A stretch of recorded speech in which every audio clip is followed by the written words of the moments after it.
اس بات کی دہائی ہے کہ مہنگائی بہت بڑھ گئی ہے۔ مہنگائی کیوں بڑھی؟ کون ذمہ دار ہے؟ موجودہ حکومت ذمہ دار ہے، ماضی کی حکومت ذمہ دار ہے، یا ماضی سے پہلے آنے والی حکومتیں ذمہ دار ہیں؟ اس کا فیصلہ تو عوام کریں گے اور کر رہے ہیں، دہائی دے رہے ہیں اور دہائی دیتے رہیں گے جب تک یہ مسئلہ حل نہیں ہوتا۔ پاکستان کی معیشت کو مشکلات میں ڈالنے کے ذمہ دار سیاستدان ہیں، تاجر ہیں، صنعت کار ہیں یا دوسرے طبقے ہیں۔ اس کا تعین ہماری گفتگو میں شامل ایکسپرٹس اور تاجر حضرات کریں گے اور دیکھیں گے کہ ان کا نقطہ نظر کیا ہے اور اس کا حل کیا ہے۔ آئیے ہم اپنے مہمانوں کا آپ سے تعارف کراتے ہیں۔ میرے دائیں ہاتھ جناب چودھری منور حسن صاحب ایک لکھاری ہیں اور ایک مستند اور معتبر نام ہے لکھاریوں میں۔ ان کا انرجی کے ایکسپرٹ ہیں، ایگریکلچر کے شعبے کے ایکسپرٹ ہیں اور مختلف اوقات میں انہوں نے مختلف تجاویز دی ہیں پاکستان کی صنعت و زراعت کو بہتر بنانے کے لیے، صنعت و معیشت کو بہتر بنانے کے لیے۔ آج ان سے گفتگو ہوگی۔ ان کے ساتھ سجاد عدید میر صاحب ہیں، یہ بنیادی طور پہ تاجر ہیں اور پاکستان کسٹمز ایجنٹ ایسوسی ایشن کے سینئر وائس چیئرمین ہیں۔ میرا سوال چودھری منور حسن صاحب سے ہے کہ اس وقت مہنگائی کا جو ریکارڈ توڑ مہنگائی ہے، کیا اس کا کوئی حل ہے؟ کیا قیمتیں کم ہو سکتی ہیں؟ کیا لوگوں کو خوراک، بالخصوص خوراک کم داموں میں میسر ہو سکتی ہے؟ جناب جی شکریہ۔ دیکھیں ملک صاحب، اس وقت پاکستان، جیسے آپ نے بھی شروع میں جو افتتاحی کلمات دی ہیں اس میں پاکستان کی جو عمومی صورتحال ہے معیشت کے حوالے سے اس پہ بھی، اور خاص طور پہ اگر عوام کے نقطہ نگاہ سے بات کی جائے تو افراط زر یا مہنگائی، اس کے حوالے سے جو رجحان ہمیں نظر آ رہا ہے وہ یقیناً حوصلہ افزا نہیں ہے، بلکہ اس میں صحیح معنوں میں جو پاکستان میں اگر آپ دیکھیں کہ ایک لہر ہے، اس میں نہ صرف لوگوں کی خریدنے کی صلاحیت متاثر ہوئی ہے ایک طرف، بالکل ٹھیک ہے، جس سے یہ اور مشکل صورتحال ہوتی جا رہی ہے کہ مہنگائی کا جو لیول ہے، اس کو انفلیشن کے لحاظ سے اگر آپ دیکھیں اور اس ریجن میں، وہ پاکستان سری لنکا سے بھی آگے نکل گیا۔ حالانکہ سری لنکا نے ڈیفالٹ بھی کیا، پاکستان تو ابھی تک معیشت جو ہے اس کی اپنی ریزیلینس جو ہے وہ شو کر رہی ہے، لیکن مہنگائی کا ایک نہ رکنے والا سلسلہ نہیں جو ہے یہاں وہ میں چل رہا ہے۔ اگر گزارش کرتا چلوں کہ سری لنکا میں جو انفلیشن گیا ہے وہ 70% تک گیا ہے اور 70% سے نیچے آیا، اور اس وقت وہاں مہنگائی کوئی 40 سے 45% ہے۔ جی بالکل ایسے اور ہی ہے۔ ہمارے ہاں یہ جو ہفتہ وار مہنگائی ہے پچھلے، وہ 48% تھی، جی بالکل اور ایسے ہی۔ آپ انڈیکیٹ کریں گی اور آگے جائے گی تو کہیں یہ بھی 70% تک نہیں چلی جائے گی؟ دیکھیں جی، پہلی بات تو یہ کہ اس وقت جس لیول پہ مہنگائی ہے وہی ناقابل، جسے کہتے ہیں ایک برداشت، ایک لیول پہ پہنچ چکی ہے، اور جیسے کہ آپ دیکھ لیں کہ روزگار کے معاملات، اس کے مواقع کم ہوتے جا رہے ہیں، اس کے علاوہ جو لوگوں کی استطاعت ہے خریدنے کی وہ بری طرح متاثر ہوئی ہے۔ اور جو اس وقت لیول ہے، جیسے سری لنکا سے ہم نے بات کی ہے، سری لنکا میں یقیناً پچھلے تقریباً 6 ماہ میں یہ 70% سے تقریباً 30% کے قریب آ گئی ہے، اور پاکستان میں یہ اس میں مسلسل اضافہ ہو رہا ہے۔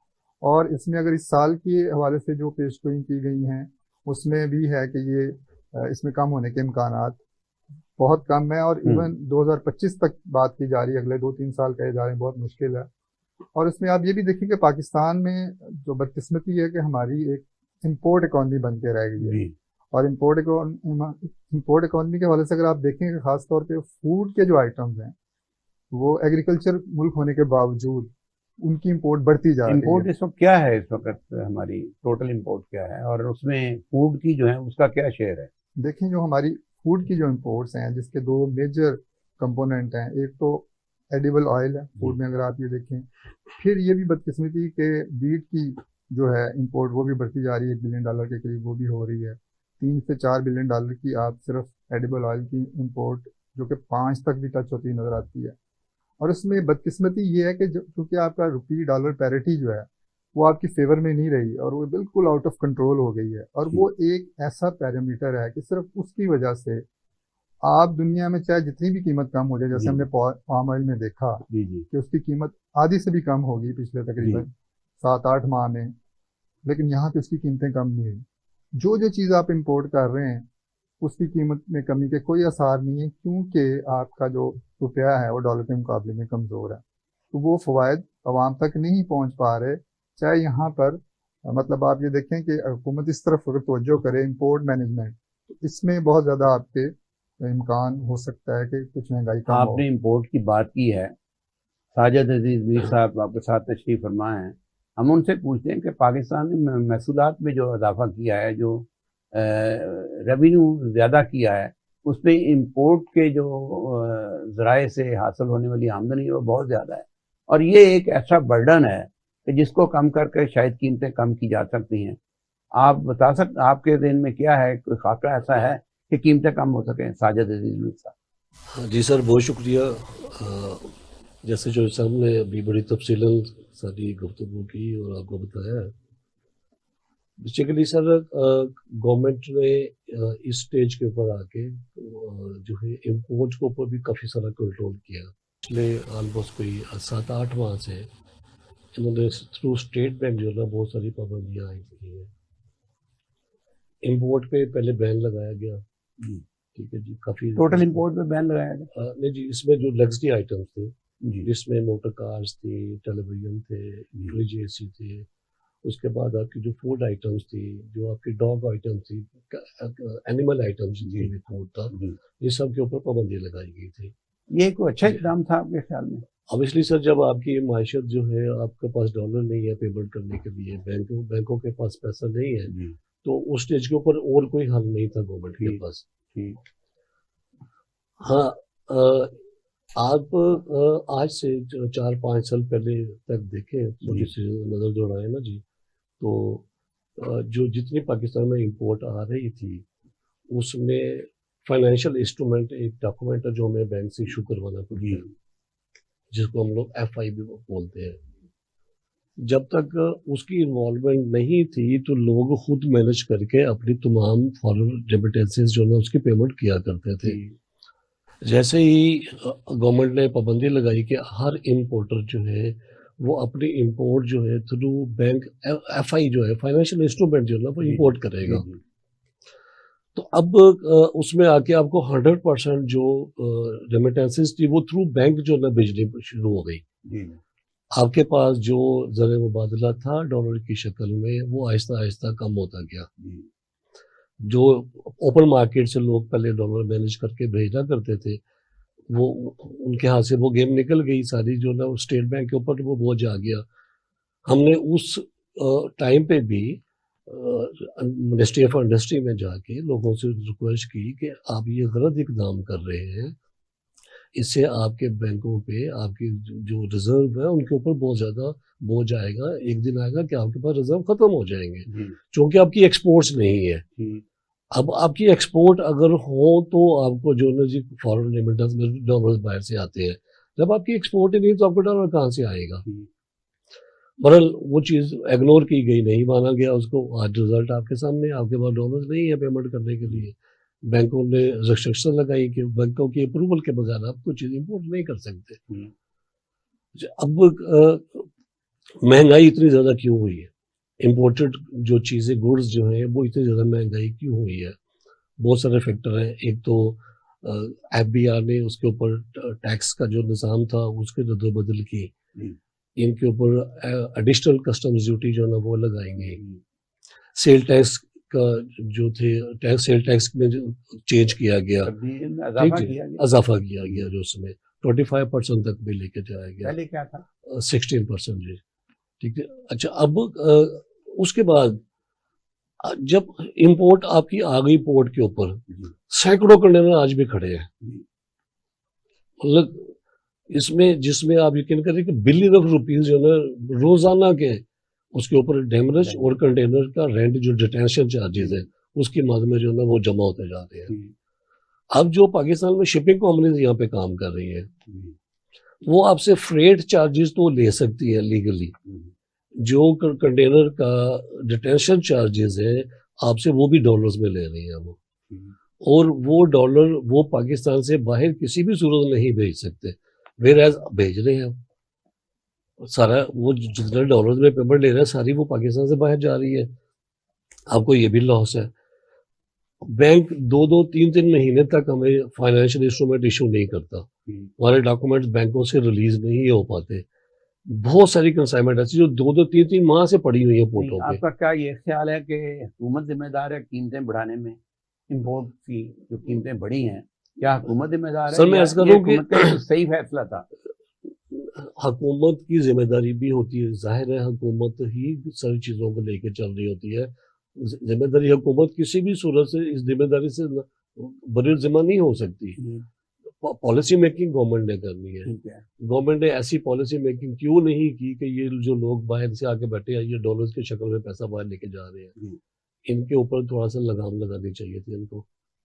ایف بی آر ایک نوٹیفیکیشن ایشو کرتی ہے کہ اس ٹائم پہ جو ہمیں فائنینشیل پرابلم ہے ان کی وجہ سے جو ڈیمیج اٹینشن امپورٹس کے اوپر آئے گا آپ اس کو ویو آف کر دیجیے. ویئرز شپنگ کمپنی ان کو ماننے کے لیے تیار نہیں ہے. وہ کورٹ چلی جاتی ہے, کورٹ سے جا کر اسٹے لے آتی ہے. اب امپورٹر جو ہے اس کو کروڑوں روپے کا نقصان ہو رہا ہے.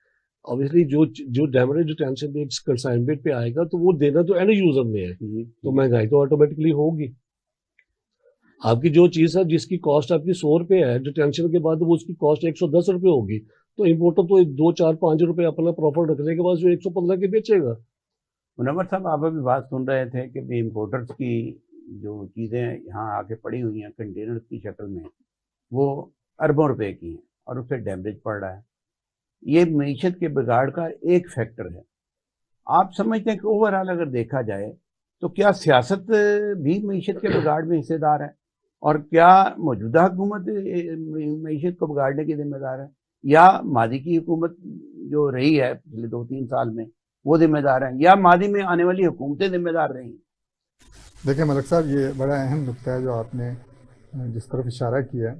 اس میں اگر ہم براہ راست کسی کی طرف رسپانسبلٹی فکس کرنے کی بات کریں وہ بھی یقیناً بات ہونی چاہیے, لیکن ایک جنرل اسٹیٹمنٹ کے طور پہ میں یہ ضرور کہوں گا کہ یہ بدقسمتی ہے کہ پاکستان میں جو معاشی پالیسیز میں ایک تسلسل ہونا چاہیے, جو کہ آپ دیکھیں دنیا کے ترقی یافتہ ملکوں میں تو یہ ہے ہی ہے, اور وہاں تو اس کو ایک لیگل پروٹیکشن بھی ہے, لیکن بہت سارے ترقی پذیر ملکوں میں بھی, اور ایون ہمارے ہمسائے میں دیکھ لیں, انڈیا ہمارے ساتھ ہی آزاد ہوا تھا, وہ ٹھیک ہے سائز میں بڑا ہے, اور بھی فیکٹرز ہو سکتے ہیں جس میں آپ کمپیئر نہیں کر سکتے, لیکن بہرحال کچھ ایسی چیزیں ہیں جو کہ ہم اکٹھے ہی رہے ہیں بہت عرصہ, اور پھر ہماری پارٹیشن بھی ایک ہی ٹائم پہ ہوئی, تو اس میں آپ یہ دیکھیں کہ وہاں پہ بھی پالیسیز میں ایک تسلسل دیکھا جاتا ہے. یہاں ہم چارٹر آف اکانومی کی بات تو سنتے ہیں, اس کی اسٹریس بھی کیا جاتا ہے کہ جی لازماً اس کو کیا جانا ہے, اور تمام پارٹیز وقتاً فوقتاً بات کرتی رہتی ہیں, لیکن بدقسمتی سے اس وقت ابھی تک اس پہ کوئی بھی پیش رفت نہیں ہو سکی. ایون کوئی ڈرافٹ بھی نہیں ایسا بنایا جا سکا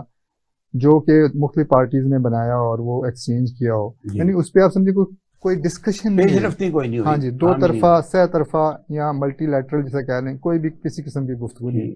یہ وہ پہلا قدم ہو سکتا تھا جو ہم جسے کہتے ہیں آپ سیاسی جماعتوں کی بات کر رہے ہیں, سیاسی جماعتوں کی, انہیں مل بیٹھنا چاہیے تھا, انہیں بات کرنی چاہیے تھے, فریم ورک بنانا چاہیے تھا, معیشت کو بہتر کرنے کے لیے ایک ڈائلاگ ہونا چاہیے تھا, جو نہیں ہوا. بہت ضروری. اچھا, اب امپورٹ مینجمنٹ کے حوالے سے آپ نے بات کی. دیکھیں پچھلے سال جو ہے مارچ اپریل میں ایک ایسی سچویشن سامنے آئی, وہ چاہے پی ایم ایل این کی کولیشن گورنمنٹ ہوتی یا پی ٹی آئی کی گورنمنٹ ہوتی, وہ ایک بالکل جسے کہتے ہیں کہ اچانک ایک کیفیت جو یوکرین اور رشیا کی لڑائی کی صورت میں پیدا ہوئی, اور اس کے بعد کموڈٹی مارکیٹ, انرجی مارکیٹ وہ بالکل اتھل پتھل ہو گئی, اور اس کا ظاہری بات امپیکٹ پھر اوور آل معیشت پہ, اور پاکستان جیسا ملک جیسے ہم پہلے کہہ رہے ہیں امپورٹ ڈیپینڈنٹ ہے, اور خاص طور پہ فیول کے حوالے سے جو کہ ایک بڑا میجر جسے کہتے ہیں کہ اس کا امپیکٹ آتا ہے اوور آل اکانومی پہ اگر اس کے پرائسز اوپر یا نیچے جائیں. اور اسی طرح فوڈ آئٹمز میں ایک ویٹ ہے جس میں بدقسمتی سے ہم سیلف سفیشینٹ نہیں رہ سکے. تو اب جب بھی یہ سچویشن پیدا ہوئی پچھلے سال مارچ اپریل سے, اور اس میں ظاہری بات 4-5 مہینے آگے, تو ایک جسے کہتے ہیں کہ آپ یہ بھی کہہ سکتے ہیں کہ کئی جگہ پہ ہمیں حکومت کا جو ایک وجود ہے اس طرح نظر نہیں آیا جس طرح یہ آپ ذکر کر رہے تھے محترم میر صاحب, کہ جو ہمارے مطلب یہ ایک ملک میں کوئی حکومت کا ہونا, کوئی اس حوالے سے پالیسیز, کوئی اتھارٹیز, آپ یہ دیکھیں نا کہ اتنے زیادہ کنٹینر آرڈر بھی کیے گئے, اور یہ صرف یہ نہیں ہے کہ جو اس پہلے کے آرڈر اس کے بعد بھی آتے رہیں, یعنی کوئی